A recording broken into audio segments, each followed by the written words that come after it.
clinical neurological examinations တွေမှာ motor system examination ဆိုပြီးတော့စမ်းကြရပေါ့နော်ဒီမှာ upper limb lower limbs တွေမှာရှိတဲ့ဒီ muscles တွေရဲ့ပေါ့ tones တွေ muscle powers တွေ deep tender reflex တွေကိုစမ်းတယ်ပေါ့ဒါက motor system examination ဆိုပြီးတော့ clinical မှာစမ်းတာဖြစ်ပါမယ်ဆိုတော့ဒါဆိုရင်ပေါ့ဒီ motor system examination ကဒီ upper limb lower limb က muscles တွေကိုစမ်းတာဆိုတော့ဒါဘယ် muscles တွေကိုပဲအဓိက assess လုပ်နေရလဲဆိုရင် skeletal muscles of the upper limb lower limb တွေကို control လုပ်နေတဲ့ motor pathway တွေရဲ့ functions တွေကောင်းမကောင်းဆိုတာကိုအဓိကစမ်းတာဒီ clinical မှာစမ်းတဲ့ motor system examination ဖြစ်ပါမယ်တကယ်တမ်းကျမတို့ဒီ motor nervous system overall နဲ့ပြောလိုက်လို့ရှိရင်ဒီ skeletal muscles တွေကို control လုပ်နေတဲ့ motor pathway ဆိုတာဒါ somatic nervous system ဖြစ်ပါမယ်ဆိုတော့ခန္ဓာကိုယ်မှာ muscles က3 types of muscle ရှိရလေเนาะဆိုတော့နောက်ထပ်ကျန်နေတဲ့ muscle type တစ်မျိုးဖြစ်တဲ့ smooth muscle cardiac muscles တွေကို supply လုပ်တဲ့ autonomic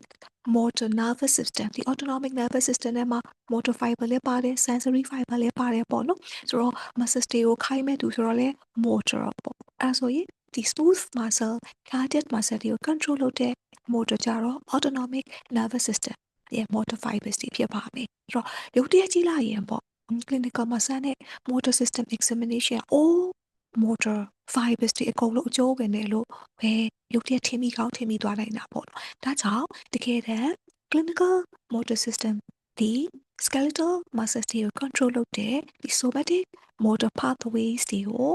စမ်းတာဖြစ်ပါမယ် autonomic motor fibers တွေကောင်းမကောင်းပေါ့ means autonomic nervous system ကြီးကောင်းမကောင်းတီးတဲ့ special test တွေနဲ့စမ်းရတာဖြစ်ပါမယ်ပေါ့ဒါလေးကတစ်ချက်ပါနောက်တစ်ချက်က okay ဒါဆိုရင်ပေါ့ skeletal muscles တွေကို control လုပ်နေတဲ့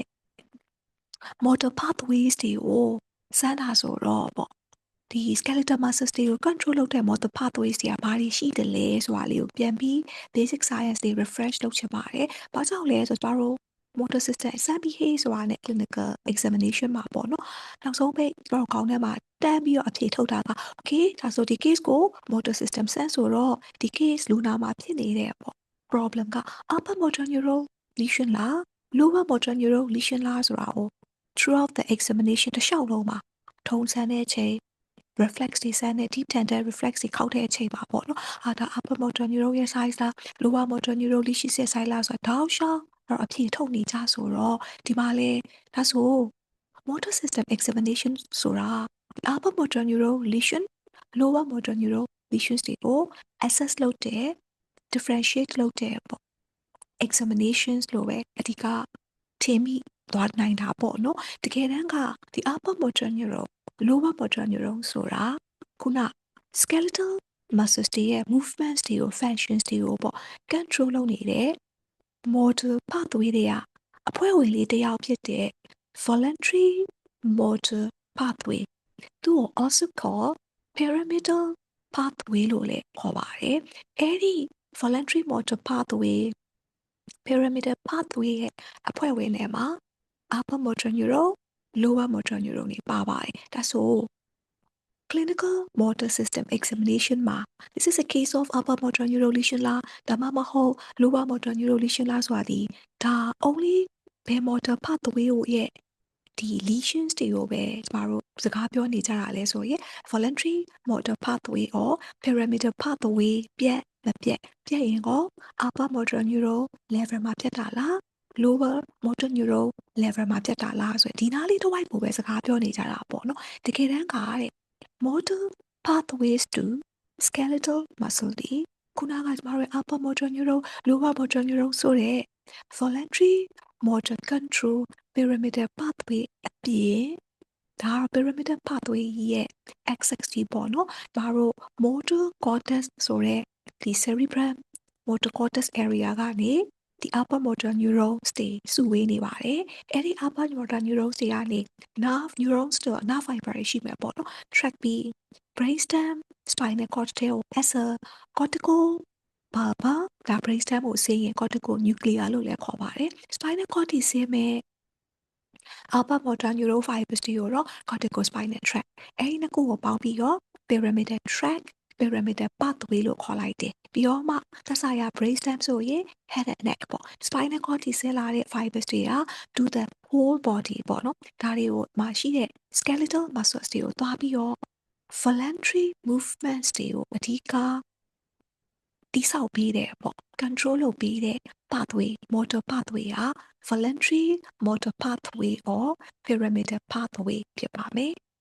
နောက်ထပ် the skeletal muscles တွေကိုပဲ control လုပ်နေတဲ့ motor pathway တွေကျန်ပါသေးတယ်နောက်ထပ်ကျန်နေသေးတဲ့ motor pathways to the skeletal muscle functions ကတော့ involuntary motor control also called extra pyramidal pathways တွေအဖွဲ့ဝင်တွေကတော့ basal ganglia နဲ့အဖွဲ့ဝင်တွေပါပါမယ် substantia nigra တို့ caudate nucleus တို့ဒါတွေအကုန်လုံးက extra pyramidal basal ganglia ရဲ့အဖွဲ့ဝင်တွေပါနောက်တစ်ခု brainstem နဲ့မှာပဲ from the brainstem to the spinal cord ကိုဆင်းမဲ့ extra pyramidal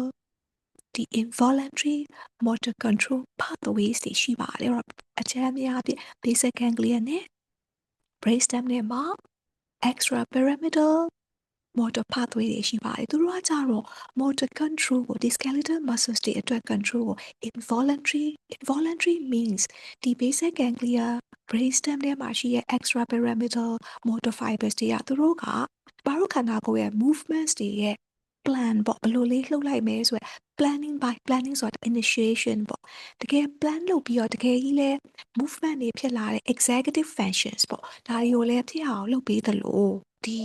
voluntary နဲ့ပေါင်းပြီးတော့ပေါ့နော်ဖြစ်အောင်လုပ်ပေးလို့နောက်တစ်ခု the involuntary motor control ဆိုရယ် extra pyramidal system ရဲ့သူအဓိကလုပ်ပေးရဲ့ function ထဲမှာဘာပါလဲဆိုတော့ထွက်ပေါ်လာသမျှဒီ voluntary pathway ကလှုပ်ဆောင်လိုက်တဲ့ပေါ့နော်ထွက်ပေါ်လာတဲ့ movements တွေအကုန်လုံးထဲမှာကောင်းတဲ့ movement တွေပို့ပြီးတော့ချောမွေသွားတဲ့ movement တွေကိုပဲသူကရွေးထုတ်ပေးပြီးတော့မလိုလားအပ်တဲ့ movement တွေအကုန်လုံး inappropriate movements တွေအကုန်လုံးသူက suppress လုပ်ပေးနိုင်တယ်ဒါတွေက involuntarily automatic သွားနေရပေါ့ဒါကြောင့်လေဒီ involuntary motor control pathway ဖြစ်တဲ့ extra pyramidal pathway including basal ganglia lesions တွေ including Parkinsonism cases တွေမှာဘာလာတွေ့ရလဲဆိုတော့ involuntary movements တွေလာတွေ့ရတယ်။ဘာကြောင့်လဲ involuntary pathway ဖြစ်သွားတော့ suppression of inappropriate movement တွေကို suppress လုပ်နိုင်တဲ့စွမ်းအားမရှိတော့တဲ့အချိန်မှာလူနာကဒီ inappropriate movement တွေကို as a involuntary movement ဆိုပြီးတော့ tremors တို့ chorias တို့ bolismus တို့ athetosis တို့ they all are involuntary muscle movement တွေဖြစ်ပါမယ်။ဒါတွေ့တာဒီခုန involuntary motor control ရဲ့ one of the function ဖြစ်တဲ့ suppression of inappropriate movement ဆိုတာပြတ်သွားတဲ့အခါမှာတွေ့ရတတ်ပါတယ်ပေါ့နော်။သူကလေခုန voluntary motor pathway ကြီးအလုပ်ကိုချောမွေ့အောင်ဝိုင်းကူလုပ်ပေးတဲ့ skeletal muscle ရဲ့ functions တွေကို control လုပ်တဲ့ motor pathway အဖွဲ့ဝင်တစ်ယောက်ဖြစ်ပါမယ်။နောက်ထပ် the motor pathways to the skeletal muscle အဖွဲ့ဝင်တစ်ယောက်ကျန်ပါသေးတယ်။သူကတော့ cerebellum ဖြစ်ပါမယ်။ cerebellum system ကသူကဒီ motor pathways မှာတော့အဓိကဘာတာဝန်ထမ်းဆောင်လဲဆိုတော့အကုန်လုံးသိပြီးသားဖြစ်တဲ့ coordination နဲ့ fine tunings of the movements တွေကိုတာဝန်ထမ်းဆောင်တယ်။ဒါကြောင့်လေကျမတို့ cerebellum ပြတ်မပြတ်စမ်းတဲ့ clinical examination တွေမှာ coordination test တွေကိုအဓိကစမ်းတာဖြစ်ပါမယ်။ဆိုတော့ဒါကတကယ်တမ်းကျမတို့ upper limb lower limb နဲ့ the whole body ပေါ့ရှိတဲ့ skeletal muscles တွေရဲ့ functions တွေ movements တွေကိုထိန်းချုပ်ပေးနေတဲ့ control လုပ်ပေးနေတဲ့ motor pathway ကအဓိက၃ခုရှိပါတယ်။ clinical neurological examination အဖွဲ့ဝင်ဖြစ်တဲ့ motor system စမ်းနိုင်မှာ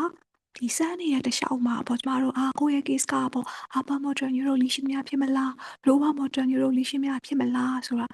ပို့ပြီးတော့ clinical မှာအတွေ့အများတာတွေက pyramidal tract lesions တွေကိုနော်အဲ့တော့ဒီတော့လေကိုက motor စမ်းမိခဲ့ဆိုရင်အဲ့ဒီ pyramidal tract ရဲ့ lesion types တွေဖြစ်တဲ့ပေါ့ upper motor neuron lesion lower motor neuron lesion ကိုပဲဦးစားပေးပြီးတော့စဉ်းစားမိနေတဲ့အချိန်မှာပေါ့တခါတလေကျတော့ကျမတို့အတွေးထဲမှာဘယ်လိုဖြစ်သွားတယ်လဲဆိုဟုတ်တာဆို motor system examination ဆိုတာ only upper motor neuron lower motor neuron lesions တွေကို assess လုပ်ဖို့စမ်းတယ် clinical examinations လို့တစ်ခါတလေကြတော့လေထင်မှတ်သွားနိုင်တာပေါ့နော်ဒီ case တွေပဲစမ်းနေရတော့ဆိုတော့တကယ်တမ်းကတော့ကျွန်တော်တို့ clinical မှာစမ်းတဲ့ဒီ motor system examination ရဲ့ဒါ lower limb ရဲ့ motor system examination format လေးစမ်းရမယ်ပေါ့နော် parameters လေးတွေကိုချပြီးတော့ခေါင်းစဉ်လေးတွေရေးလိုက်ပါတာအဲ့တော့ဒီခေါင်းစဉ်လေးမှာကြည့်အမြဲတမ်း upper limb မှာပဲစမ်းစမ်း lower limb မှာပဲစမ်းစမ်း motor system examination ဆိုကျွန်တော်တို့ coordination ထည့်စမ်းတယ်လေအဲ့ဒီ coordination ဆိုတာ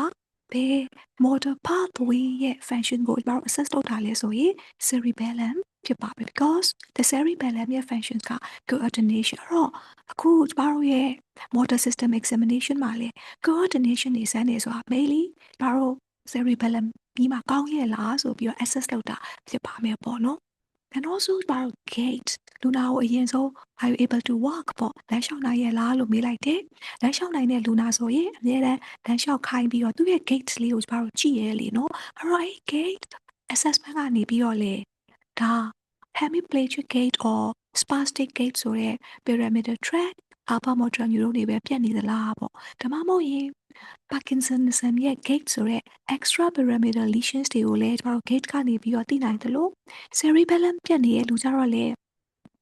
wide base gait ataxic gait နဲ့လာမယ်ဆိုတော့ gait assessment is a part of the motor system examination ကနေလေ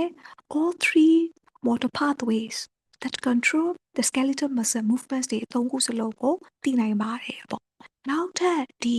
motor pathways ၃ယောက်စလုံးကိုသိနိုင်တယ် assessment လေးကတော့ muscle tone assessment ဖြစ်ပါမယ်အဲ့တော့ muscle tones တွေကိုစမ်းပြီးပြီဆိုတာနဲ့ကျွန်တော်တို့အဖြေနှစ်ခုအများနဲ့ထွက်တယ် tones တွေတက်နေသလား it is called hypertonia tones တွေများကျနေလား hypotonia အဲ့တော့စမ်းလိုက်လို့များ hypotonia အဖြေထွက်ရင်ဒါ pyramidal tract တွေက lower motor neurons တွေပြတ်တဲ့ယောဂလား or cerebellum ပြတ်တဲ့ယောဂလားဆိုပြီးတော့တန်းပြီးတော့ကျွန်တော်တို့ကောက်ချက်ချလို့ရပါတယ်အကယ်၍များထုံး assessment မှာထွက်လာတဲ့ finding က hypertonia လို့ထွက်လာရင်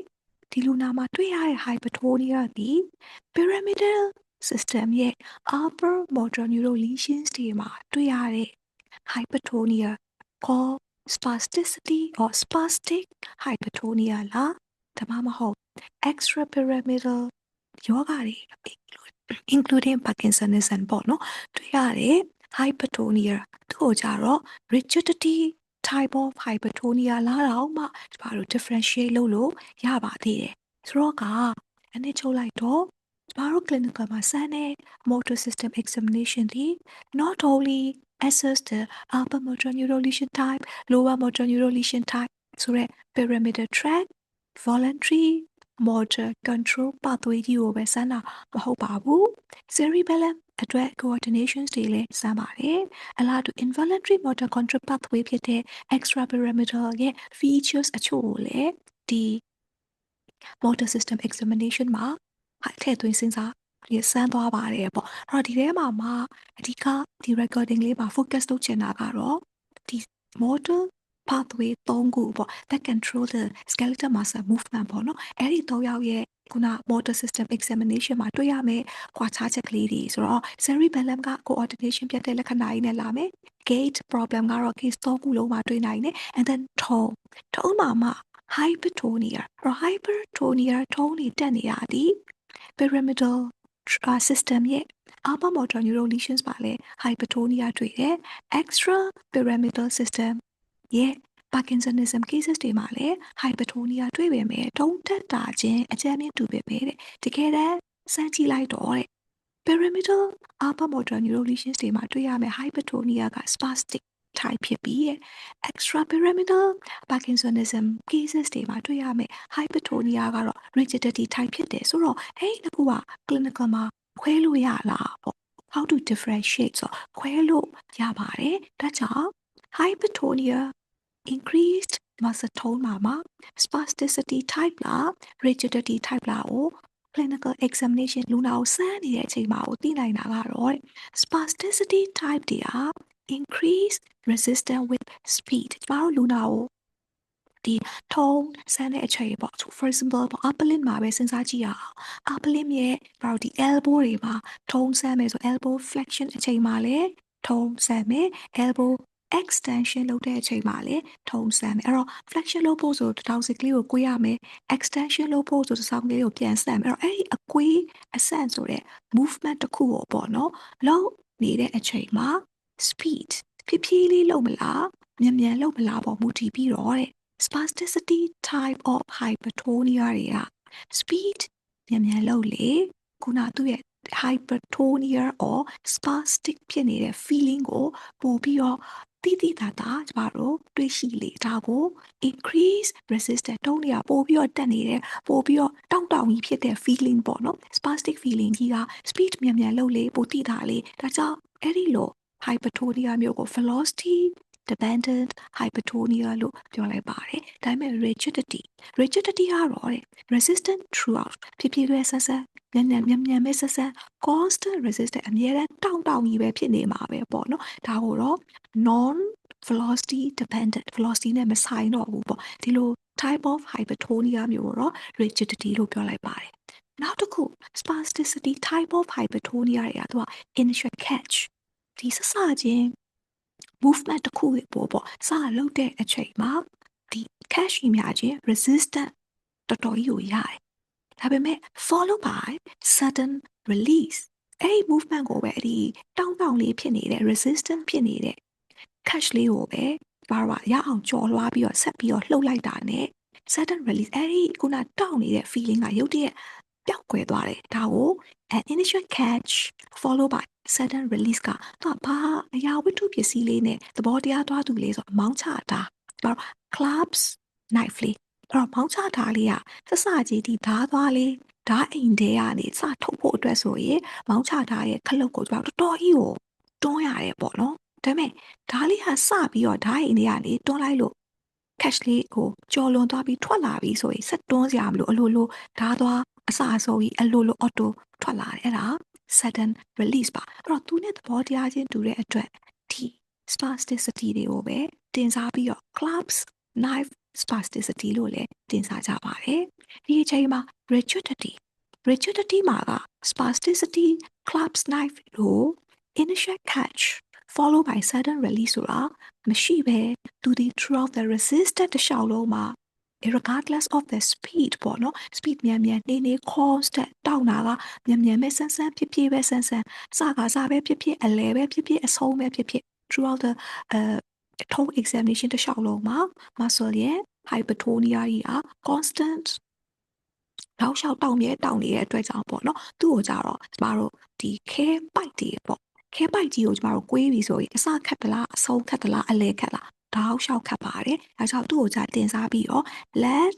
pipe rigidity လို့တင်စားလိုက်တယ်ပေါ့တချို့ Parkinsonism cases တွေမှာဒီ upper limb lower limb တွေကိုစမ်းတဲ့အချိန်မှာဒီ hypertonia rigidity အဖြစ် one of the Parkinsonism ရဲ့ clinical manifestation ဖြစ်တဲ့ tremors လေးနဲ့ပါတွေ့ရတယ်အဲ့တော့အကယ်၍ particularly upper limbs တွေမှာဒီ tremors တွေကတော်တော်တွေ့ရတယ်ပေါ့နော်တွေ့ရတဲ့အချိန်မှာလူနာကိုစားလိုက်တဲ့အချိန်ကျမတို့ရဲ့လူနာက both tremors ကို rigidity ရောရှိရဲ့ case ဆိုရင်သူရဲ့ဒီ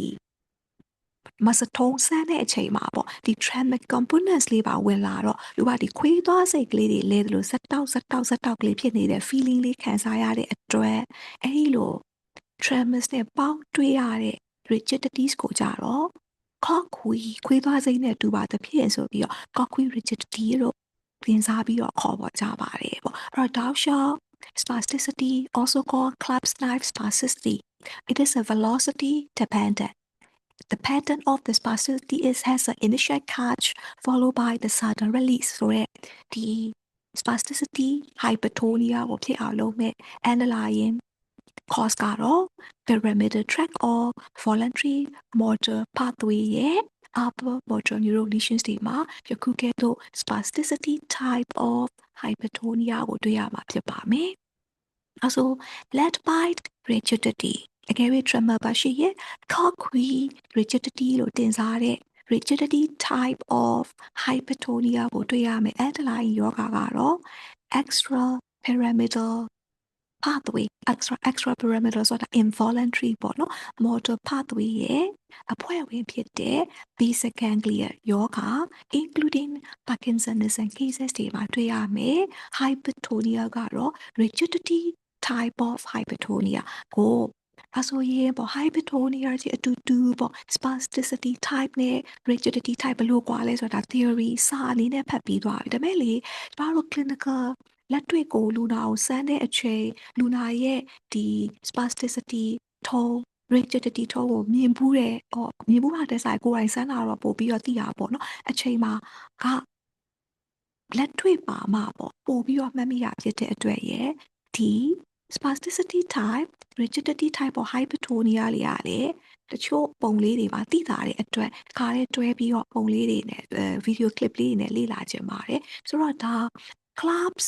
knife spasticity ရဲ့ initial catch တခြားချောက်ကိုကွေးကစားမှာတောက်ပြီးလည်းပြီးတော့ဗျက်ကနေဘလိုကွေးသွားတယ်เนาะဒါလေးကဘာကိုပြလဲဆိုရင်ဒီပုံဒီ video clip လေးမှာ initial catch followed by a sudden release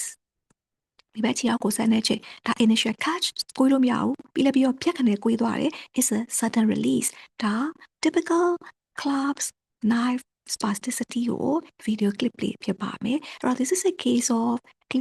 clubs knife spasticity ဆိုမှတော့သူရဲ့ဒီ case ရဲ့ပေါ့နော် provisional diagnosis ဒါဆိုနှစ်ဖက်စလုံးเนาะ bilateral spastic paraplegia case တို့တန်းပြီးတော့ပြောလို့ရတယ် spastic လို့ပြောလိုက်တာ ਨੇ ဒါ lower motor neural lesion လား upper motor neural lesion လားဆိုရင် upper motor neural lesion of pyramidal system ဖြစ်ပါမယ်။တေချာပေါက်ဒီလူနာကို motor system examination အဆုံးလုပ်ရင် other features of upper motor neural lesion ရဲ့လက္ခဏာတွေဆို that means ခြေဘဝမှာသွားဆန်းကြည့်ရင် extensor flanger response တွေထွက်မယ်ပေါ့ဒီလူနာကိုပဲ deep tendon reflex တွေခောက်ကြည့်လို့ရှိရင်လေ exaggerated tendon reflex တွေမပြေပေါ့ဒီ knee နဲ့ ankle မှာ patellar clonus ankle clonus တွေလည်း positive ထွက်ဖို့တော်တော်များသွားတယ်ဒါ are the features of upper motor neural lesions တွေဖြစ်ပါမယ်အဓိကကတော့ clubs knife spasticity ရဲ့ clubs knife ဆိုတဲ့ initial catch followed by sudden release လေးကိုပြချင်တဲ့ video clip လေးဖြစ်ပါမယ်နောက်တစ် case ကတော့ဒါလေ lower limb ကို motor system examination စမ်းပြထားတဲ့အချိန်မှာအခုစလဲခတ်တယ်အလဲလဲကွေးလို့မရဘူးအဆုံးထိတောက်ပြီးမနေတွန်းနေရတယ်ဆိုတော့ a constant resistant throughout the assessment of muscle tone ပရ muscle tone စမ်းတဲ့တောက်လျှောက်ခြေထောက်နှစ်ဖက်စလုံးအစလဲကွေးလို့မရဘူးတော်တော်အားထည့်ပြီးကွေးရတွန်းရတယ်အလဲအထိလည်းအားထည့်ရတယ်ဆုံးတဲ့အထိလည်းအားထည့်ရတယ်ခုန spasticity လို့ initial catch လေးပဲအစလေးပဲတွန်းရတာပြီးလည်းပြီးတော့ sudden release ဖြစ်သွားတာမဟုတ်တဲ့အတွက်ဒါကြီးကတော့သိကြပါ a constant resistance throughout the assessment ဖြစ်တဲ့အတွက် it is ဒါပါ hypertonia type လဲဆိုရင် rigidity type of hypertonia မှာ tremor မပါတဲ့အတွက် lead pipe rigidity ရဲ့ video clip လေးဖြစ်ပါမယ် underlying ယောဂကတော့ extra pyramidal involuntary motor pathway ဖြစ်တဲ့ including Parkinsonism cases တွေမှာတွေ့ရတဲ့ led by rigidity ပါပေါ့နော်ဒီ video clip လေးတွေကတော့ဒါ hog wheel rigidity ကိုပြထားတာဖြစ်ပါမယ်ဆရာတို့ဆရာမတို့အရှိပုံလေးဒါအနောက်ပြီးမှအနောက်ပုံတစ်ခုချင်းစီကြည့်ရပို့ပြီးတော့မျက်စိနောက်တက်တာမယ်ပေါ့နော်မဟုတ်ရင်နှစ်ခုစလုံးဆိုတော့တစ်ခုနဲ့တစ်ခုက speed မတူတော့ကြည့်ရတာခက်နေမှာဆိုလို့ပါအဲ့တော့အရေးဆုံးကျမတို့ဒီအရှိပုံလေးကိုပဲကြည့်ရင်ဒီ wrist ကို dorsiflexion and extension ပေါ့လေအပေါ်ကော့အောက်ကော့လုပ်တဲ့အချိန်မှာဘာသွားတွေ့လဲဆိုတော့ဒီတောက်ကြီးဖြစ်နေရပြင်ဒါဆိုရင်အောက်ကိုချတဲ့အချိန်မှာဇက်တောက်ကလေးဖြစ်နေတယ်ဒါကို cockweed rigidity လို့ပြောပါတယ်ဒီနောက်ကပုံလေးကြည့်ရလေဒါက elbow မှာစမ်းပြထားတယ်ပေါ့နော်အဲ့တော့ elbow extension လုပ်တဲ့အချိန်ပဲဖြစ်ဖြစ် flexion လုပ်တဲ့အချိန်အဓိကမှာတောင်းနေရ rigidity တွေ့တယ် and ဒီ wrist ကိုတော့ဒီဘက်ကလက်မှာသွားဘလို့စမ်းထားလဲဆိုတော့ဒီရှိရလို့ flexion extension မရှိစမ်းမဲ့လက်ကို circumtension လုပ်ထားတယ် wrist ကိုပေါ့အဲ့ဒီ wrist circumtension လုပ်တဲ့အချိန်မှာတစ်ကလေးဖြစ်နေတယ်ပေါ့ထစ်သွားတဲ့ feeling လေးကိုပုံလေးကိုကျမတို့မြင်နေရပါတယ်ပေါ့အဲ့ဒါ tremor နဲ့ပါတွဲတယ် cock wheel rigidity ပါဒီ flex လုပ်လိုက်တဲ့အချိန်မှာလဲ နည်းနည်းလေးစက်တောက်လေးဖြစ်နေရပေါ့နော်အဲ့တော့ tremor components ပါတဲ့ rigidity ဆိုရင် it is called Cox-Wee rigidity ကျမတို့ဒီ Parkinson case တွေမှာပေါ့နော်ဘာလာရင် presentation က asymmetrical presentation နဲ့လာတော့ asymmetrical presentation ဆိုတော့ခါတလေသူ upper limb ဖြစ်နေရဲ့သူ upper limb ကနေစဖြစ်တာပြီးတော့တိတ်ဆိုးလာတော့မှဒီ lower limb မှာပါဒီလို tremors တွေ rigidity ကတိတာလာ particularly tremors ဘာကြောင့်ကျမတို့က Parkinsonism cases တွေမှာ tremors တွေဆိုရင် upper limb မှာတွေ့ဖို့ပို့ပြီးတော့မျောလင့်နေပေါ့လေတစ်ချက်အဲ့ဒီ upper limb မှာလေဒီ tremors တွေကသူက finger tremors တွေပေါ့ so called ကျမတို့ pill rolling tremors တို့တော့မှပြောကြသေးရဲ့လေနော်ဆိုတော့ဒီ fingers နဲ့နီးရဲ့ဒီ wrist joint လိုမျိုးမှာပို့ပြီးတော့လေ Cox-Wee rigidity ကတိတာတယ်elbow တို့ဘာတို့မှာတွေ့ချင်လဲတွေ့မယ်တွေ့ချင်မှလည်းတွေ့မယ်ပေါ့နော်အဲကြောင့်ကျမတို့အလွယ်မှတ်ထားတာဒီ Parkinsonism extrapyramidal lesions တွေရဲ့ပေါ့ဒီ rigidity မှာမှဇက်တိုက်ကြီးတောင့်နေတဲ့ဒီ left bite rigidity လိုမျိုးကြဒီ elbow လိုမှာဆိုင်ရင်ပိုတိတာတယ်tremors components လေးပါတယ်စက်တောက်ကလေးဖြစ်နေတဲ့ Cox-Wee rigidity ကြတော့ကျမတို့ဒီ wrist မှာဆိုင်ရင်ပိုတိတာတယ် wrist မှာဒီအရှိအလိုမျိုး wrist ကို flexion extension ဆန်းတာထက်စာရင်ကိုတကယ်ဆန်းနေတဲ့အချိန်မှာလေဒီအနောက်က video clip လိုမျိုး wrist ကို circumtension လုပ်ပြီးတော့ဆန်းတာကပိုပြီးတော့ Cox-Wee rigidity ကို assess လုပ်ဖို့ပိုပြီးလွတ်သွားဖို့ chance အရင်နည်းတယ်ပေါ့နော်အဲကြောင့်ဘာလို့ Cox-Wee rigidity လေးကိုမှသိချင်တယ်ဆိုလို့ရှိရင်ဒီကြောင့်ပါဒီ motor system examination ဆန်းတဲ့အချိန်မှာ wrist ကို circumtension လေးလုပ်ပြီးတော့ဆန်းကြည့်ပါတယ်ပေါ့ elbow flexion extension ကတော့အဓိက left by rigidity ကိုပို့ပြီးတော့ assess လုပ်ဖို့ပို့ပြီးအသုံးဝင်တာဖြစ်ပါမယ်ပေါ့နော်ဒါတော့ကိုလက်တွေ့မှာတွေ့ရတဲ့tips တွေတစ်ခုဖြစ်ပါမယ်ဆိုတော့ဒါဆိုကျမတို့ရဲ့ three motor pathways that control the skeletal muscle functions တွေ not only upper lower motor neuron ဆိုတဲ့ pyramidal voluntary pathway ဒါမက basal ganglia brainstem တွေမှာရှိတဲ့ involuntary extrapyramidal motor pathway တွေလည်းပါတယ်လို့ cerebellum ကလည်း coordination and fine tuning or accuracy of the movement အတွက်သူကလည်းဝင်ရောက်အားဖြည့်ထားတယ်အကြောင်းလေဘာရဲ့ clinical motor system examination ဒီ not only upper lower motor neuron ယောဂတွေကိုပဲဖော်ထုတ်ပေးအောင်ဒါမက after motor system examination ဆန်းပြီးရဲ့အချိန်မှာ coordination တွေဖြစ်နေရင်ဒါ cerebellum ပေါ့ gait ကိုကြည့်လိုက်ပြီးတော့လေဒီ pathway 3ယောက်ကိုခွဲခြားလို့ရတယ်လို့ခုန toes နဲ့လည်း pathway 3ယောက်ကိုခွဲခြားလို့ရပါတယ်အဲ့တော့အခု toes မှာမှ cerebellum ပြတ်ရင်ပြီးတော့ဒီ pyramidal တွေက lower motor neuron တွေပြတ်ရင် hypotonia pyramidal တွေက upper motor neuron နဲ့ extrapyramidal basal ganglia ပြတ်ရင် hypertoniaအကျဉ်းများဖြင့် hypertonia ဆိုပေမဲ့ detail ပြောလိုက်တော့ spasticity type of hypertonia လား rigidity type of hypertonia လားလို့လုံးဝခွဲထွက်သွားတယ်။အဲ့တော့ခွဲထွက်သွားတော့ hypertonia ချင်းတူးပေမဲ့ pyramidal upper motor neuron lesion လား extrapyramidal basal ganglia lesion လားကိုကျမတို့ကွက်ပြပြခွဲလို့ရပါတယ်ပေါ့ထုံးနေပေါ့နော်။ so gait ကိုကြည့်ပြီးတော့လေဒီ upper motor neuron pyramidal ပြတ်နေရလား basal ganglia extrapyramidal pathway ပြတ်တာလား cerebellum ပြတ်တာလားဒီနောက်တစ်ခုကွက်ပြပြမြင်ရမယ်ဒီ assessment and motor examination ဒီ gait ဖြစ်ပါမယ်အဲ့တော့ကျမတို့ဒီလူနာလက်လျှောက်တဲ့ချိန်မှာဒီခြေထောက်ကိုပြီးတော့ wide ပြီးတော့ပတ်သွားတယ်ဒါကိုကျမတို့ circumtension movement လို့ပြောပါတယ်အဲ့လိုခြေထောက်ကြီး wide သွားတဲ့အချိန်မှာဒီ lower limb ရဲ့ joint တွေတခုမှဒူးကွေးခြင်းမရှိဘူးအဲ့တော့ foot က plantar flex ဖြစ်တယ်ခြေပြားကလည်းမြေကိုကျနေရပေါ့ hip and knee တွေက totally ဒုတ်ချောင်းကြီးအတိုင်းပဲ extend ဖြစ်တယ် upper limb လေးကလည်းသတိထားမိမယ်ခန္ဓာကိုယ်မှာဒီ flex and pronated position လေးနဲ့ရှိတယ်ဒီ posture လေးကိုကျမတို့ hemiplegic posture လို့လည်းခေါ်သလိုယခုကဲ့သို့ခြေထောက်ကိုပြီးတော့ wide ဆွဲပြီးတော့သွားတဲ့ gait ကို hemiplegia တွေမှာတွေ့တယ် hemiplegia တွေဟိုအထက်ကဒီ corticospinal tract တို့ motor cortex တို့ပြည့်ရင်တွေ့ရလို့ upper motor neuron type တွေဖြစ်တဲ့အတွက်ပေါ့နော် spastic gait တို့လည်းသုံးတယ်လို့ခြေထောက်ရဲ့ movement လေးကခြေထောက်ကသူက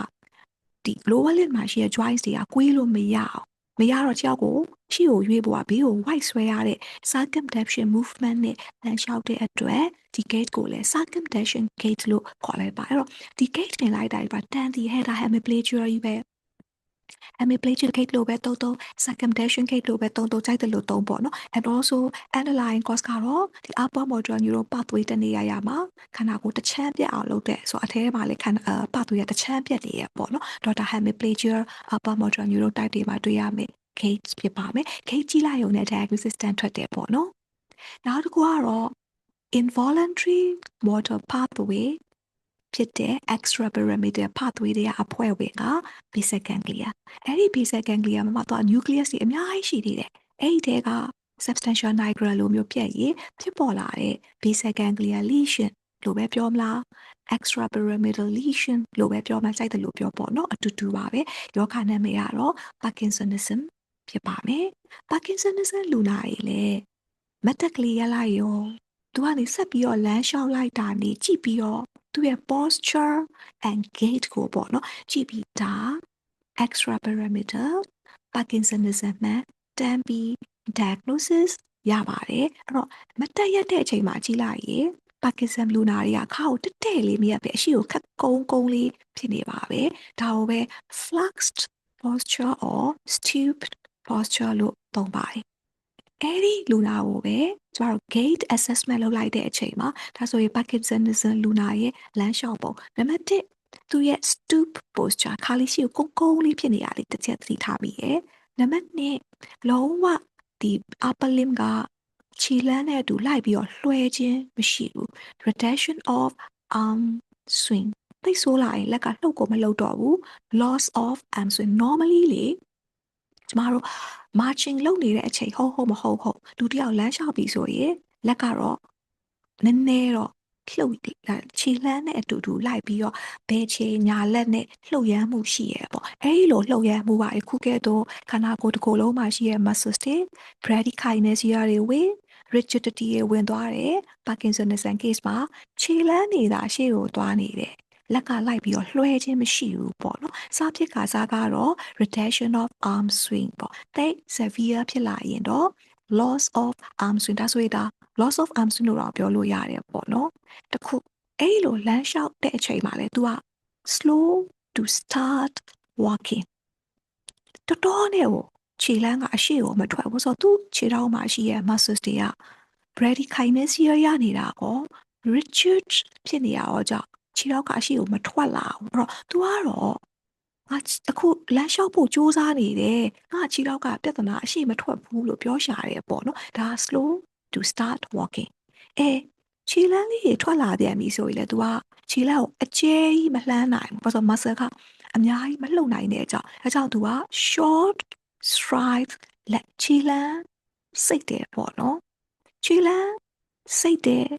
ဟိုမှာခြေထောက်ကအပေါ်အများကြီးမမြောက်နိုင်ဘူးအဲ့တော့မြေကြီးပေါ်မှာပဲဖက်နှက်ကိုရှက်တိုက်ပြီးတော့ရှောက်ရရှာတယ် shuffling လို့သုံးလိုက်ပါတယ်အဲ့တော့အဲဒီလိုခြေလမ်းလေးခက်စိတ်ကလေးနဲ့မြေကြီးပေါ်မှာရှက်တိုက်ရှောက်နေရလေရုတ်တရက်ကြီးလိုက်လို့ရှိရင်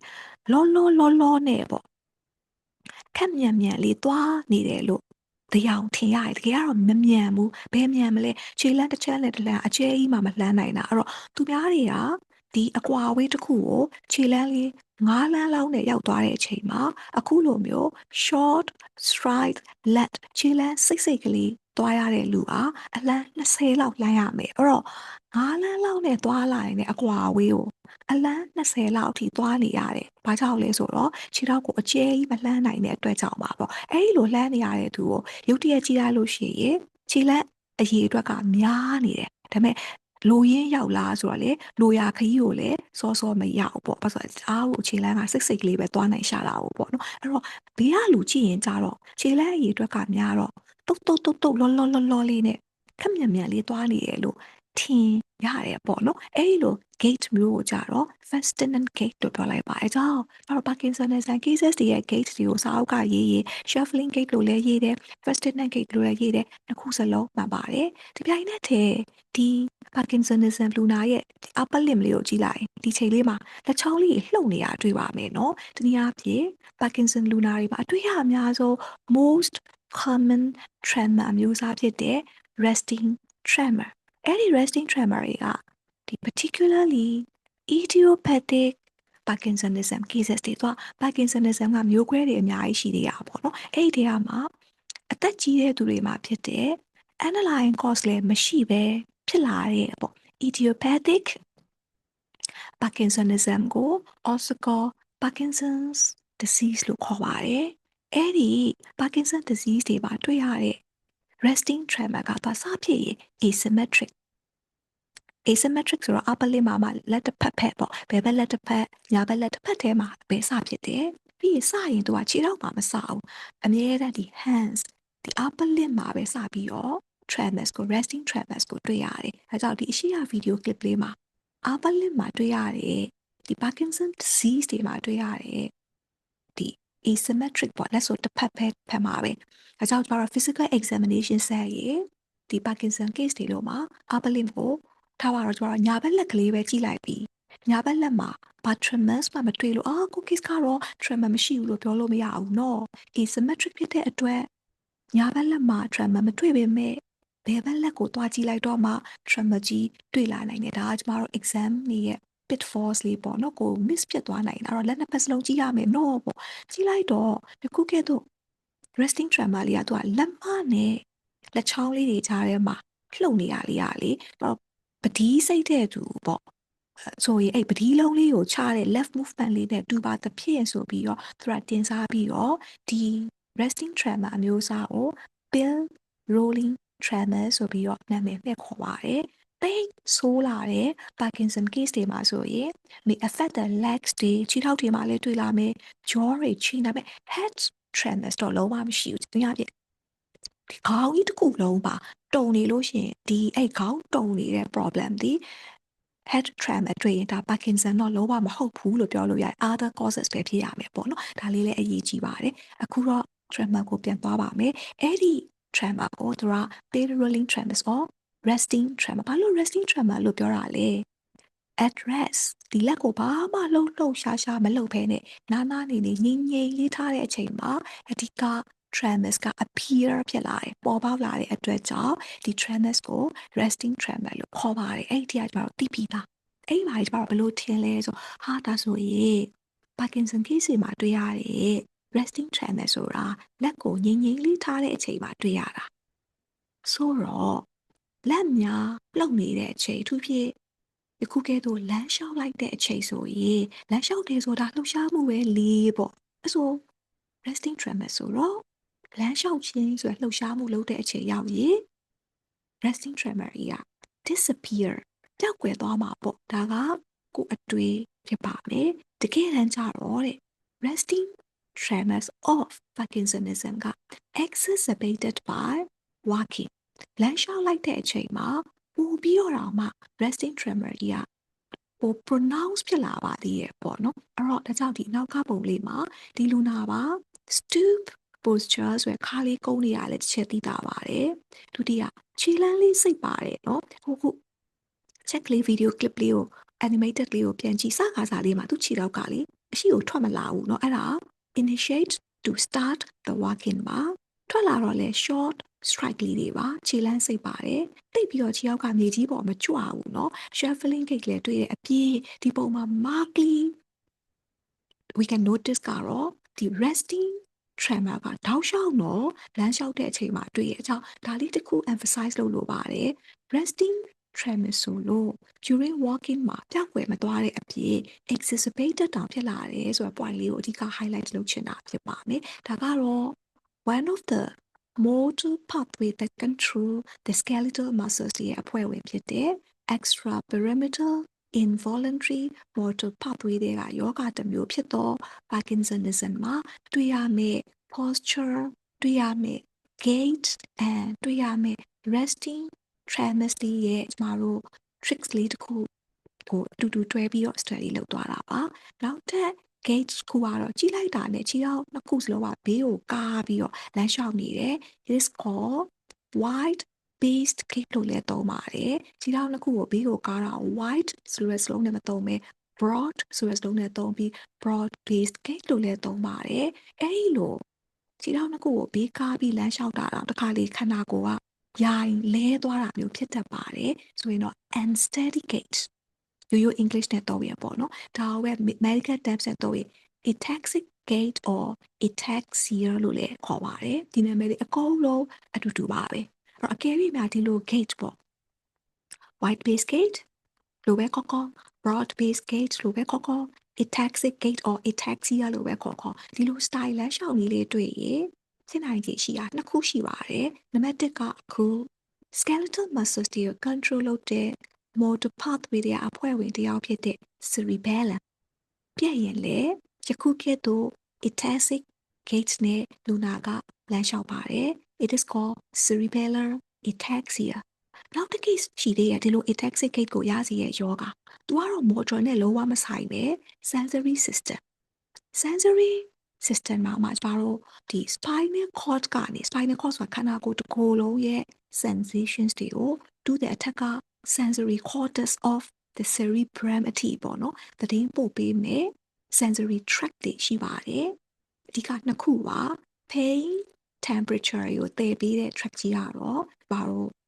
spinal thalamic tract ဖြစ်ပါမယ်နောက်တစ်ခုကတော့ proprioception တို့ joint position တို့ vibrations တို့ဆိုတဲ့ sensations တွေကိုသယ်ပေးမဲ့ tract ကတော့ dorsal column tract လို့လည်းခေါ်တယ်လို့ dorsal ကိုနာမည်ပြောင်းပြီး posterior column tract လို့လည်းခေါ်ပါတယ်အဲ့ဒီတရားမှာ dorsal column tract posterior column tract ရဲ့ one of the function ဖြစ်တဲ့ proprioception ပြတ်သွားတဲ့အချိန်မှာလေလူနာတွေကယခုကဲ့သို့ ataxic gait နဲ့လမ်းလျှောက်ပါတယ်အဲ့ဒါကိုတော့ posterior column tract ဆိုတာ sensory tract ဖြစ်တဲ့အတွက်ကြောင့်သူကြောင့်ဖြစ်ပေါ်လာတဲ့ ataxic gait ကိုလို့ကျွန်တော်က sensory ataxia လို့ခေါ်လိုက်ပါတယ်ဆိုတော့ ataxia တွေ့ရင်တော့ case က cerebellar ataxia လည်းဖြစ်နိုင်တယ် sensory ဘက်ကဖြစ်တဲ့ sensory ataxia လည်းဖြစ်နိုင်တယ်သူတို့နှစ်ခုကို differentiate လုပ်ချင်ရင်တော့ကျွန်တော် Romberg test စမ်းပြီး Romberg side ရှိမရှိနဲ့ခွဲခြားလို့ရပါတယ်ပေါ့ဆိုတော့အခုလောလောဆယ်က motor pathway အကြောင်းကိုပြန်ပြီးတော့သွားချင်ရဆိုတော့ motor pathway that control the skeletal muscle and functions ဒီ pyramidal tract ဆိုတဲ့ voluntary pathway လည်းရှိတယ် extra pyramidal tract ဆိုတဲ့ involuntary pathway including basal ganglia လည်းရှိရယ်တတိယက cerebellum လည်းရှိရယ်အဲ့ဒီသုံးခုစလုံးကိုကျမတို့ရဲ့ daily clinical practice မှာဒီ neurological examination တွေမှာဆန်းတဲ့ motor system examination ကနေပြီးတော့